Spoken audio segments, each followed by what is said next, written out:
Baby, work it.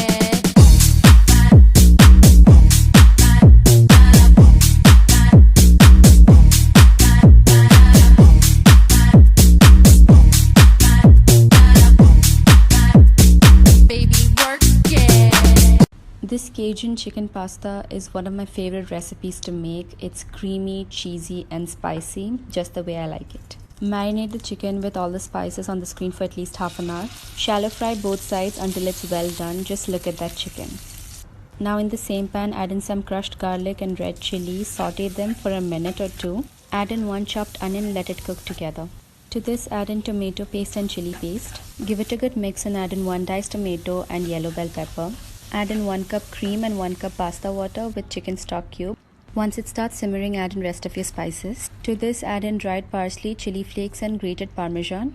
I also added a blend of mozzarella and cheddar to make it more cheesy. Add in some salt to taste, and finally you can add in your cooked pasta. Combine it well with the sauce. This is starting to look really good. Now you can plate it. It smells amazing and you won't be disappointed with this recipe. It's so flavorful. Top it off with the cooked chicken and enjoy. Frozen garlic bread? How about 15-minute garlic bread? Medium bowl. 1 cup of salted butter, softened. A 1/4 cup fresh chopped parsley. 4 cloves of garlic. Crush them all. Mince. And half cup of Parmesan. Mix together till it looks like this. Ciabatta. Cut it in half lengthwise. Take half your butter and just spread it all over. Don't they just look beautiful? Baking sheet, garlic bread on. Into the oven, 400. For about 10 minutes. Take it out. Oh my lord. Oh, le petit croissant. Oh, my lord. I'm about to bust. A little bit of flaky salt, black pepper. She's just right. And juicy. Because of this recipe, the grocery stores in Finland ran out of feta cheese. Here's how to make it. Add tomatoes, olive oil, salt, and pepper to a baking dish. Then add a block of feta cheese right in the middle.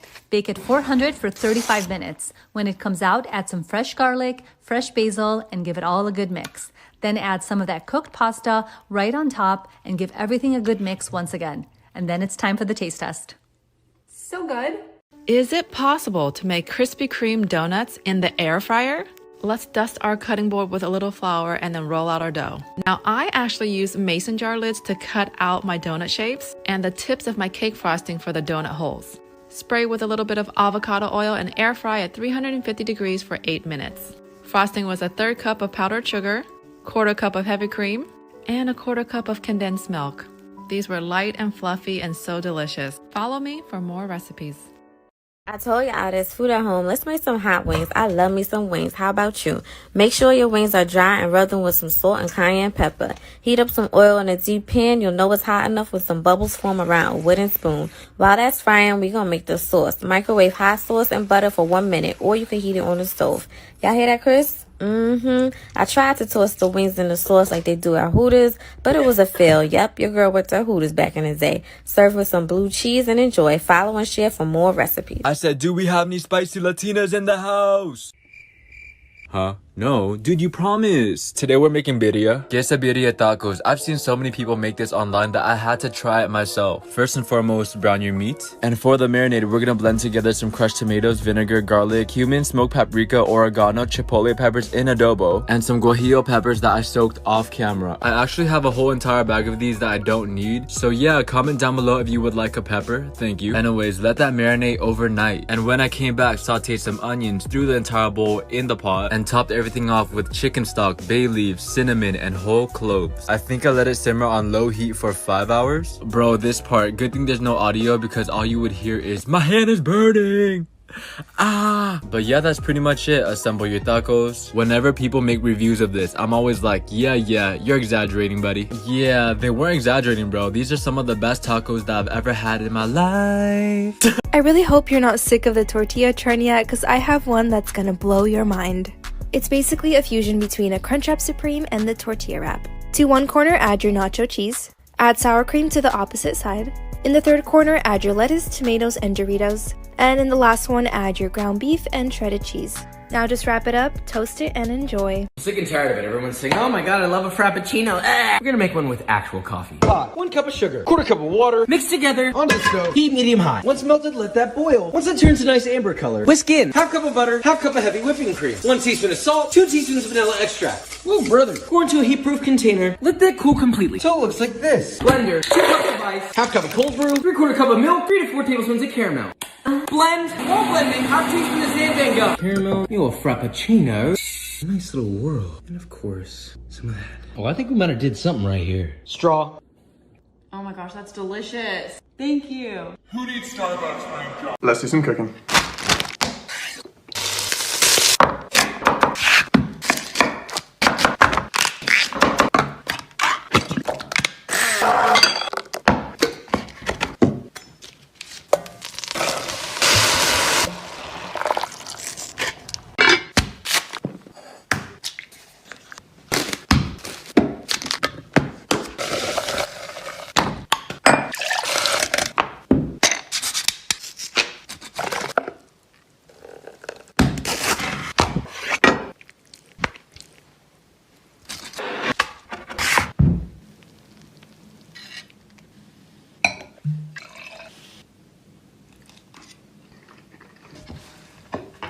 Today we're making onigiri, Japanese rice balls. Start cooking Japanese white rice. I found that jasmine rice wasn't sticky enough. To make the filling, add canned tuna, kipi mayo, and sriracha. Use your filling of choice. I even use mashed avocado. Wet your hands with a little water, add some salt, flatten your rice, and add the filling. Roll and ball and make a triangle shape. It's helpful when you mold using the C part of your hand. Cut seaweed in small pieces and add to the rice. This helps prevent rice sticking to your hands when you eat. If you want, you can also pan-fry the onigiri in some oil and add some teriyaki sauce and enjoy a crispy onigiri. Make Nutella hot chocolate. Oh baby. Combine about 2 cups of milk, a nice big spoonful of Nutella, a pinch of unsweetened cocoa powder, a pinch of sugar, a little salt, vanilla extract, and a splash of heavy cream. Stir this up over medium heat until well combined. Pour your hot chocolate into a blender, then blend at the highest speed. Coat the lid of your mug in Nutella, pour in your hot chocolate, add a homemade marshmallow, and give it a quick torch, then finish with some crushed candy cane. Hot chocolate just doesn't get better than this. Okay, we've got another Code Ramsay. We're attempting his perfect scrambled eggs. Gordon, I hope you're watching. Now let's go! Starting with that heavy pot. Ouch! 3 eggs, a little knob of butter broken up a little bit. I checked and our knobs are exactly the same size. The heat, just a touch over medium, and immediately begin beating those eggs. A constant beating, kind of like Gordon's time with Marco Pierre White. So about 30 seconds on, 30 seconds off, constantly beating. And we'll do that 3 or 4 times. Oh. Dude, I did not mean to do that. And back on. Clear those sides down so they don't stick. Now, when they're looking like this, about a 1/2 tablespoon creme fraiche. Stop that cooking process, season it up a little, and some fresh cut chive. Some beautiful toasted sourdough, touch of quality olive oil, and your perfect scrambled egg. I hope you like it. It tastes delicious, but we're gonna leave it to Gordon. Wait, sorry. Say what, Gordon? Could you say it one more time? Woo! You know I love you and I'm out.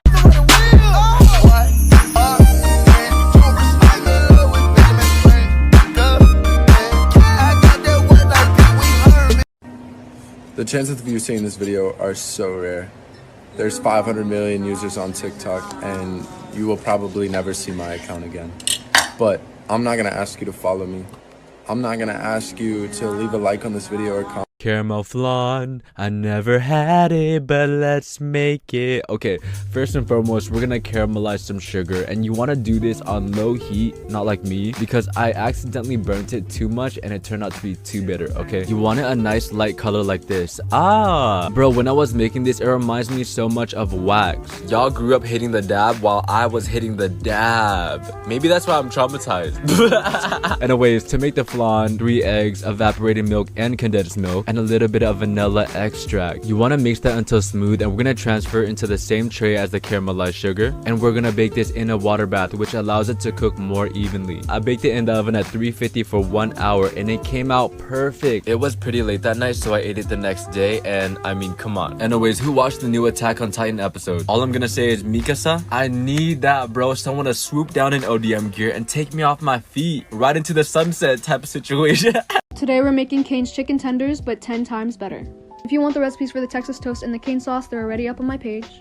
But for the chicken, you want to marinate it in buttermilk, 1 egg, and 1 tablespoon of garlic powder. For at least 1 to 2 hours, overnight is preferred. Now in a separate bowl, you want to add 1.5 cups of flour, a tablespoon of cornstarch, and a teaspoon of baking soda, a tablespoon of onion powder, garlic powder, black pepper, salt, and paprika, and 1 cup of Italian breadcrumbs. We're going to take our chicken from our marinade and dip it into our flour, dip it into our buttermilk mixture, and then into our flour again. Let them rest on a rack for 10 minutes.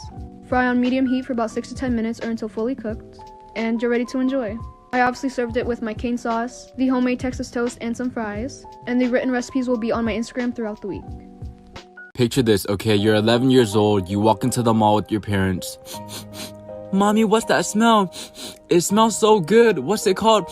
Ah, my son, that's the smell of cinnamon rolls. They're one of the most delicious desserts to ever exist. Really? Can we try one? No, we have fish and rice at home. Huh? What does that have to do with cinnamon rolls? Bro, that was the story of my life. Anyways, today we're making cinnamon rolls. Make your dough and let it rest in a big bowl so that it could double in size. Ah, okay, take it out and roll it into a big rectangle. And yeah, the only thing you need now is unsalted butter and a combination of cinnamon and brown sugar. Roll your dough up so that it can be nice and chunky, and we're gonna cut it into pieces with floss. Using floss allows you to get cleaner cuts without smushing the rolls. Okay, thinking outside the box. Now I believe I baked it for 22 minutes, and to be honest, they came out extremely ugly. Like, there's no hiding that, but that's okay because we're gonna cover it with icing. And yeah, that's pretty much it. By the way, guys, I was thinking, like, is this a pastry or Let's make homemade buffalo wings.